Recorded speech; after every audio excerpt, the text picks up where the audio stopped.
花式内容。为这个日本时代开始，台湾人民伫历史上一直有追求自由的轨迹。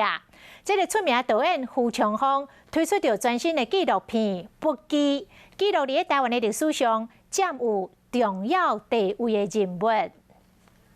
赖和是现代文学的开山祖了。 找专家学者来讲，现学这是医生兼作家赖和，透过回顾甲深入的探讨，互人了解赖和对台湾的贡献。你的民歌就是人民之歌。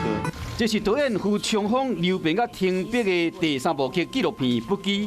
除了赖和以外，嘛描写台湾校园民歌运动的催生者李尚德，台湾戒严时期自由主义代表人物殷海光，以及政坛有陈情天外会前法务部长陈定南。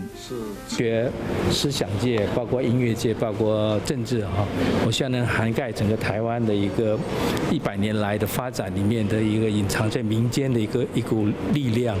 在台湾的历史上，都是有这群人为了自由一直向前行。透过影像，搁互后代人重新熟悉，嘛充满感动。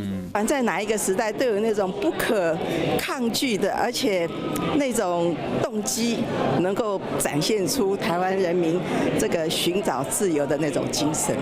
不羁这支纪录片总共用4年时间策划、拍片甲制作，嘛有描写到真少人知影的人物关系，也是故事。透过纪录片的表现，嘛互人搁回想起这在台湾的历史上占有重要地位的人物。